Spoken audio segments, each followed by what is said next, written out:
శ్రీ శ్రీనివాస గాయత్రి మంత్రం.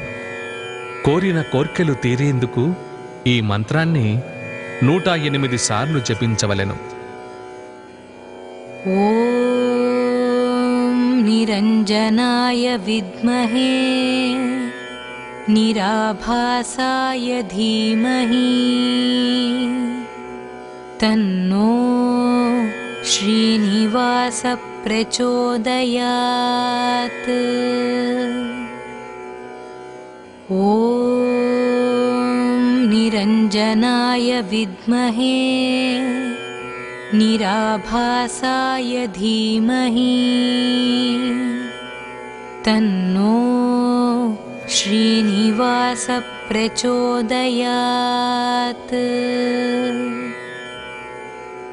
ఓం నిరంజనాయ విద్మహే నిరాభాసాయ ధీమహి తన్నో శ్రీనివాస ప్రచోదయాత్. ఓం నిరంజనాయ విద్మహే నిరాభాసాయ ధీమహి తన్నో శ్రీనివాస ప్రచోదయాత్.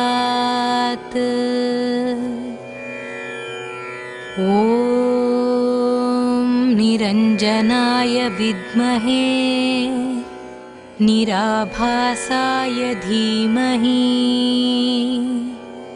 తన్నో శ్రీనివాస ప్రచోదయాత్. ఓం నిరంజనాయ విద్మహే నిరాభాసాయ ధీమహి తన్నో శ్రీనివాస ప్రచోదయాత్.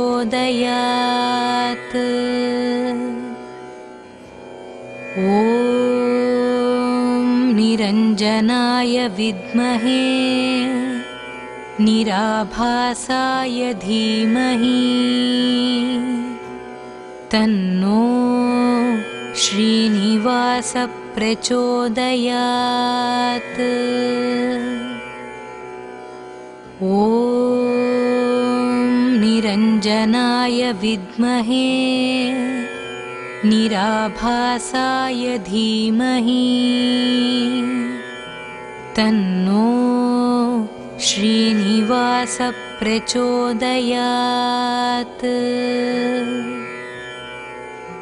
ఓం నిరంజనాయ విద్మహే నిరాభాసాయ ధీమహి తన్నో శ్రీనివాస ప్రచోదయాత్.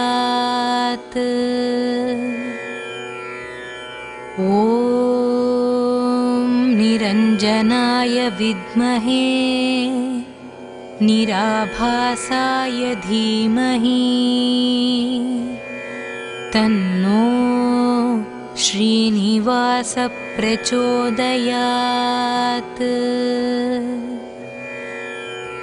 ఓం నిరంజనాయ విద్మహే నిరాభాసాయ ధీమహి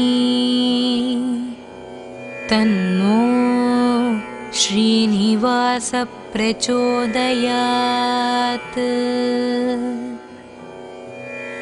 ఓం నిరంజనాయ విద్మహే నిరాభాసాయ ధీమహి తన్నో శ్రీనివాస ప్రచోదయాత్.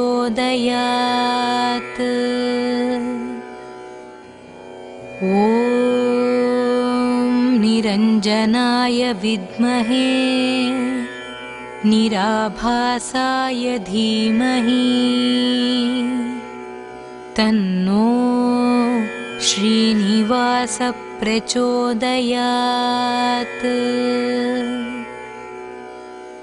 ఓం నిరంజనాయ విద్మహే निराभासाय धीमहि तन्नो श्रीनिवास प्रचोदयात्। ॐ निरञ्जनाय विद्महे निराभासाय धीमहि तन्नो श्रीनिवास प्रचोदयात्।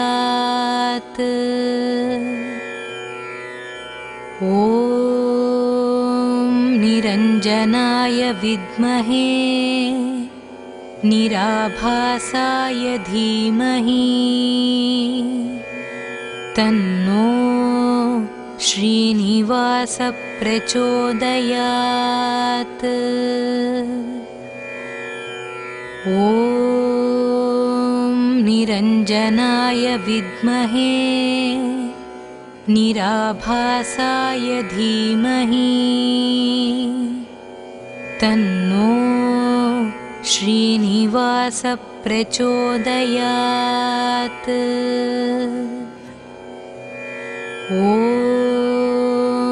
निरञ्जनाय विद्महे निराभासाय धीमहि तन्नो श्रीनिवास प्रचोदयात्। ॐ निरञ्जनाय विद्महे निराभासाय धीमहि तन्नो श्रीनिवास प्रचोदयात्। ॐ निरञ्जनाय विद्महे निराभासाय धीमहि तन्नो श्रीनिवास प्रचोदयात्। ॐ निरञ्जनाय विद्महे निराभासाय धीमहि तन्नो श्रीनिवास प्रचोदयात्। ॐ निरञ्जनाय विद्महे निराभासाय धीमहि तन्नो श्रीनिवास प्रचोदयात्। ॐ निरञ्जनाय विद्महे निराभासाय धीमहि तन्नो श्रीनिवास प्रचोदयात्। ॐ निरञ्जनाय विद्महे निराभासाय धीमहि तन्नो श्रीनिवास प्रचोदयात्। ॐ निरञ्जनाय विद्महे निराभासाय धीमहि तन्नो श्रीनिवास प्रचोदयात्। ॐ निरञ्जनाय विद्महे निराभासाय धीमहि तन्नो श्रीनिवास प्रचोदयात्। ॐ निरञ्जनाय विद्महे निराभासाय धीमहि तन्नो श्रीनिवास प्रचोदयात्। ॐ निरञ्जनाय विद्महे निराभासाय धीमहि तन्नो श्रीनिवास प्रचोदयात्।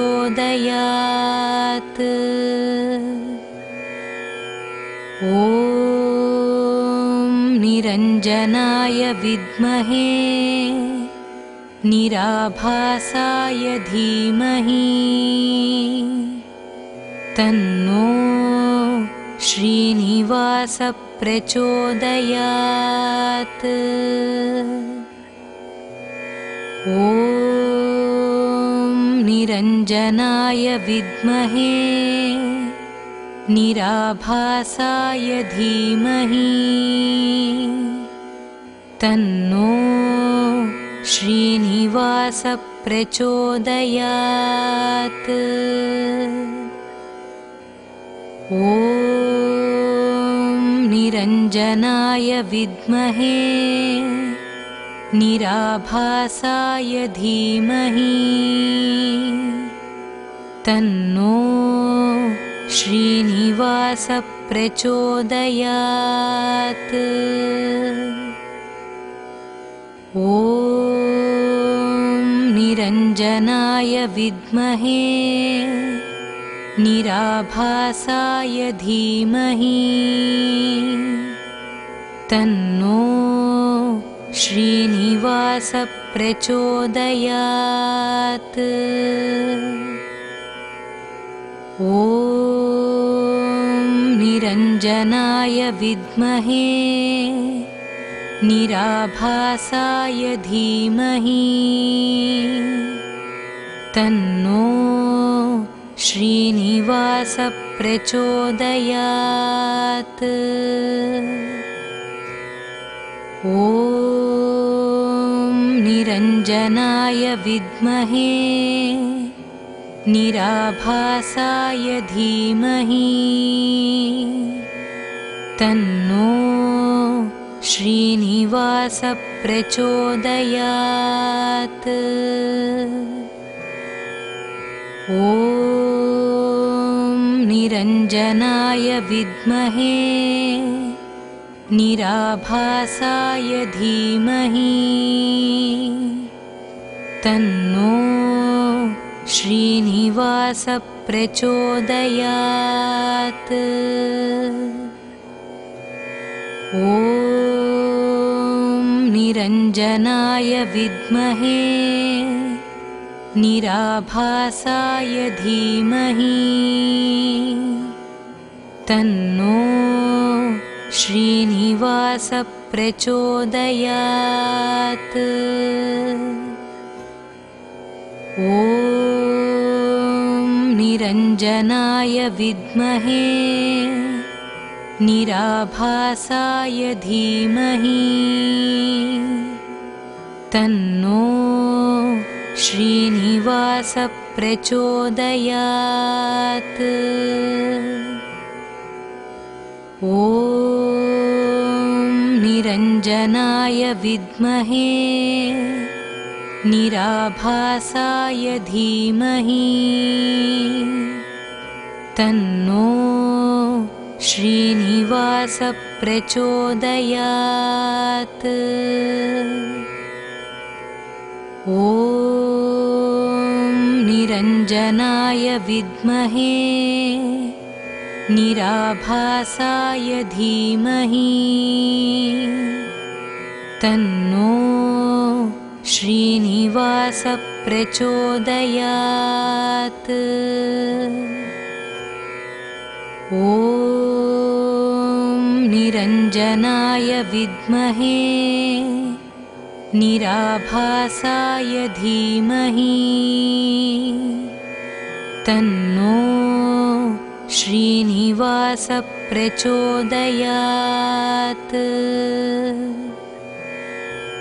ॐ निरञ्जनाय विद्महे निराभासाय धीमहि तन्नो श्रीनिवास प्रचोदयात्। ॐ ॐ निरञ्जनाय विद्महे निराभासाय धीमहि तन्नो श्रीनिवास प्रचोदयात्। ॐ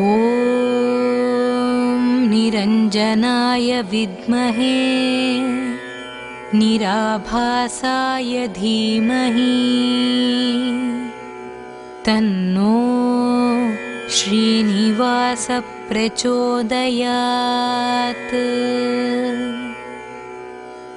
ॐ निरञ्जनाय विद्महे निराभासाय धीमहि तन्नो श्रीनिवास प्रचोदयात्। ॐ निरञ्जनाय विद्महे निराभासाय धीमहि तन्नो श्रीनिवास प्रचोदयात्। ॐ निरञ्जनाय विद्महे निराभासाय धीमहि तन्नो श्रीनिवास प्रचोदयात्। ॐ निरञ्जनाय विद्महे निराभासाय धीमहि तन्नो श्रीनिवास प्रचोदयात्। ॐ निरञ्जनाय विद्महे निराभासाय धीमहि तन्नो श्रीनिवास प्रचोदयात्। ॐ निरञ्जनाय विद्महे निराभासाय धीमहि तन्नो श्रीनिवास प्रचोदयात्। ॐ निरञ्जनाय विद्महे निराभासाय धीमहि तन्नो श्रीनिवास प्रचोदयात्।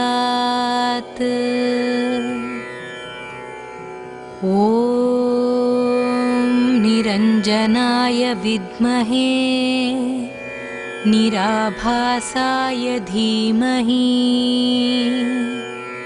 तन्नो श्रीनिवास प्रचोदयात्। ॐ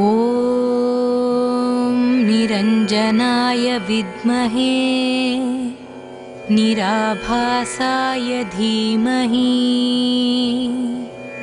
तन्नो श्रीनिवास प्रचोदयात्।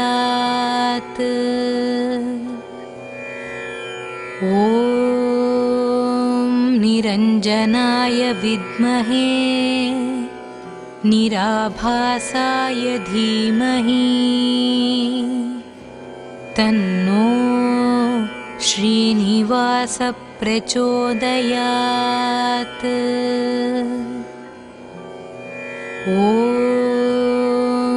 निरञ्जनाय विद्महे निराभासाय धीमहि तन्नो श्रीनिवास प्रचोदयात्। ॐ निरञ्जनाय विद्महे निराभासाय धीमहि तन्नो श्रीनिवास प्रचोदयात्। ॐ निरञ्जनाय विद्महे निराभासाय धीमहि तन्नो श्रीनिवास प्रचोदयात्।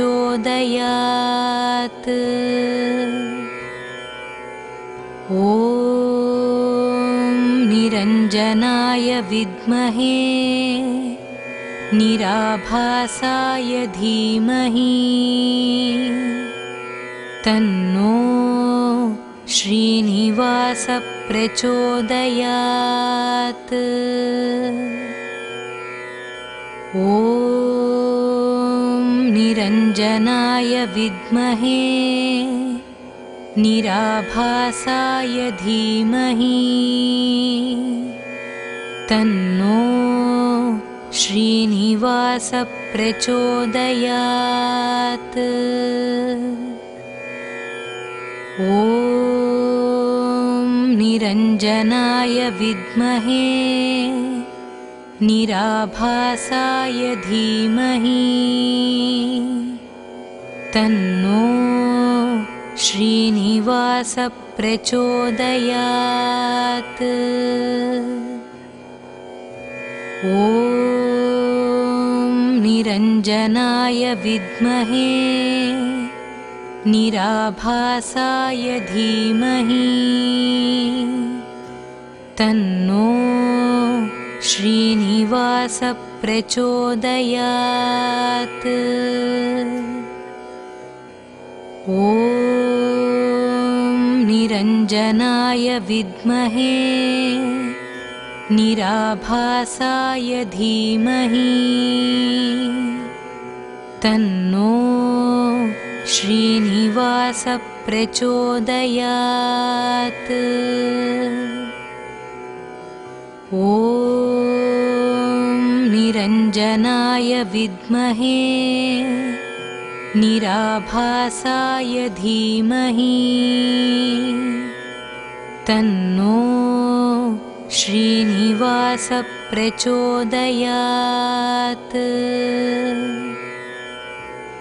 ॐ निरञ्जनाय विद्महे निराभासाय धीमहि तन्नो श्रीनिवास प्रचोदयात्। ॐ निरञ्जनाय विद्महे निराभासाय धीमहि तन्नो श्रीनिवास प्रचोदयात्। ॐ निरञ्जनाय विद्महे निराभासाय धीमहि तन्नो श्रीनिवास प्रचोदयात्। ॐ निरञ्जनाय विद्महे निराभासाय धीमहि तन्नो श्रीनिवास प्रचोदयात्। ॐ निरञ्जनाय विद्महे निराभासाय धीमहि तन्नो श्रीनिवास प्रचोदयात्। ॐ निरञ्जनाय विद्महे निराभासाय धीमहि तन्नो श्रीनिवास प्रचोदयात्। ॐ निरञ्जनाय विद्महे निराभासाय धीमहि तन्नो श्रीनिवासः प्रचोदयात्। ॐ निरञ्जनाय विद्महे निराभासाय धीमहि तन्नो श्रीनिवासः प्रचोदयात्। ॐ निरञ्जनाय विद्महे निराभासाय धीमहि तन्नो श्रीनिवासः प्रचोदयात्। ॐ निरञ्जनाय विद्महे निराभासाय धीमहि तन्नो श्रीनिवासः प्रचोदयात्। ॐ निरञ्जनाय विद्महे निराभासाय धीमहि तन्नो श्रीनिवासः प्रचोदयात्।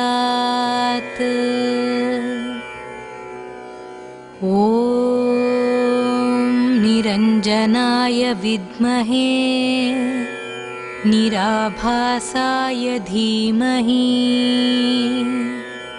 तन्नो श्रीनिवासः प्रचोदयात्। ॐ निरञ्जनाय विद्महे निराभासाय धीमहि तन्नो श्रीनिवासः प्रचोदयात्। ॐ निरञ्जनाय विद्महे निराभासाय धीमहि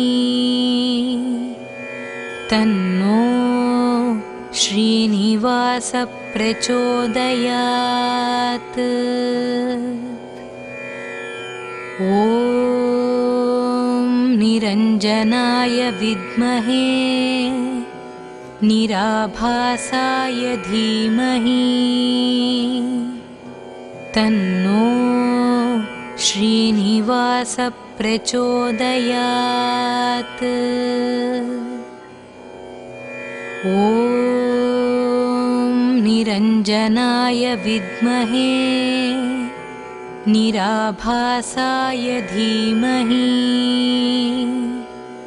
तन्नो श्रीनिवासः प्रचोदयात्।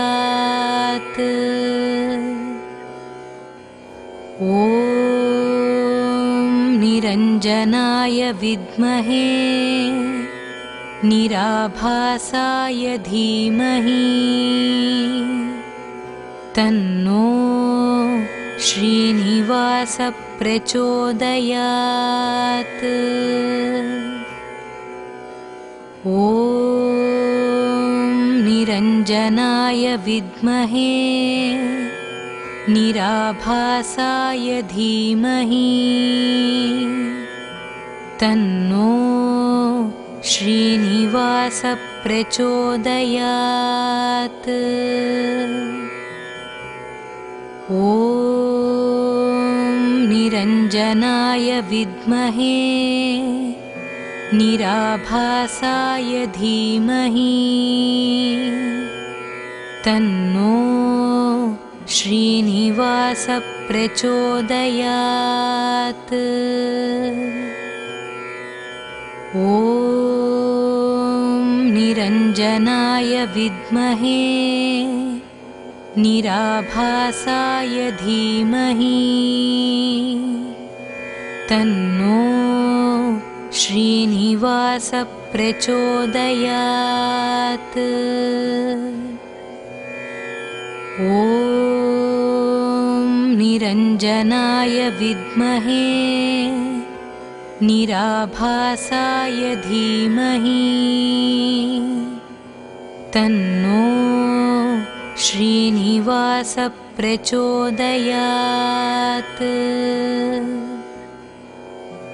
ॐ निरञ्जनाय विद्महे निराभासाय धीमहि तन्नो श्रीनिवास प्रचोदयात्। ॐ निरञ्जनाय विद्महे निराभासाय धीमहि तन्नो श्रीनिवास प्रचोदयात्। ॐ निरञ्जनाय विद्महे निराभासाय धीमहि तन्नो श्रीनिवास प्रचोदयात्। ॐ निरञ्जनाय विद्महे निराभासाय धीमहि तन्नो श्रीनिवास प्रचोदयात्। ॐ निरञ्जनाय विद्महे निराभासाय धीमहि तन्नो श्रीनिवास प्रचोदयात्। ॐ निरञ्जनाय विद्महे निराभासाय धीमहि तन्नो श्रीनिवास प्रचोदयात्। ॐ निरञ्जनाय विद्महे निराभासाय धीमहि तन्नो श्रीनिवास प्रचोदयात्। ॐ निरञ्जनाय विद्महे निराभासाय धीमहि तन्नो श्रीनिवास प्रचोदयात्। ॐ निरञ्जनाय विद्महे निराभासाय धीमहि तन्नो श्रीनिवास प्रचोदयात्। ॐ निरञ्जनाय विद्महे निराभासाय धीमहि तन्नो श्रीनिवास प्रचोदयात्। ॐ निरञ्जनाय विद्महे निराभासाय धीमहि तन्नो श्रीनिवास प्रचोदयात्। ॐ निरञ्जनाय विद्महे निराभासाय धीमहि तन्नो श्रीनिवास प्रचोदयात्।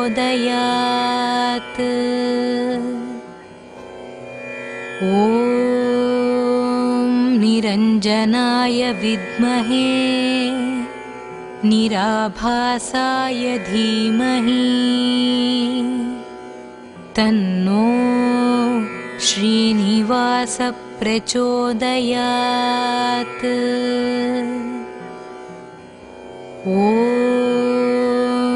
निरञ्जनाय विद्महे निराभासाय धीमहि तन्नो श्रीनिवास प्रचोदयात्।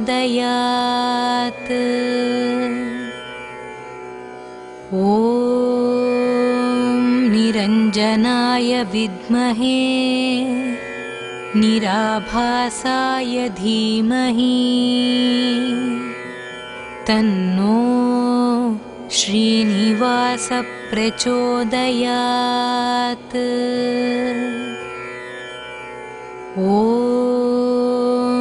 निरञ्जनाय विद्महे निराभासाय धीमहि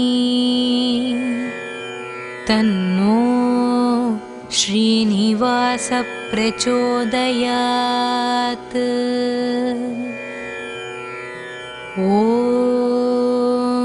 निरञ्जनाय विद्महे निराभासाय धीमहि तन्नो श्रीनिवास प्रचोदयात्।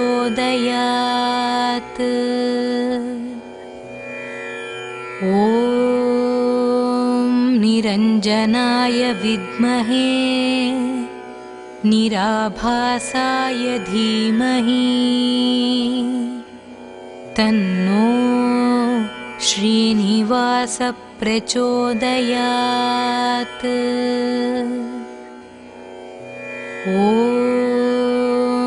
निरञ्जनाय विद्महे निराभासाय धीमहि तन्नो श्रीनिवास प्रचोदयात्।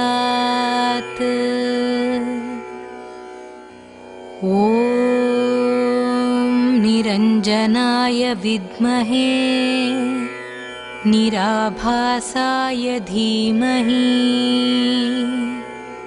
तन्नो श्रीनिवास प्रचोदयात्।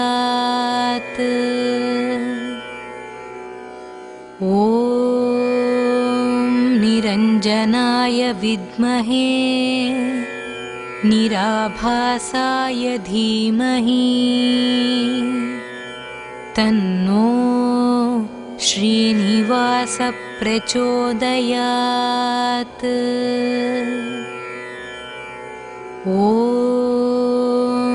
निरञ्जनाय विद्महे निराभासाय धीमहि तन्नो श्रीनिवास प्रचोदयात्।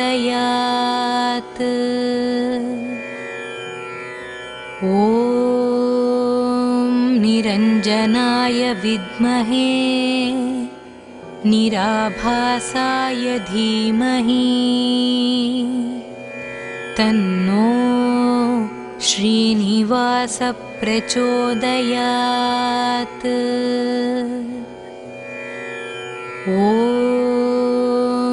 निरञ्जनाय विद्महे निराभासाय धीमहि तन्नो श्रीनिवास प्रचोदयात्।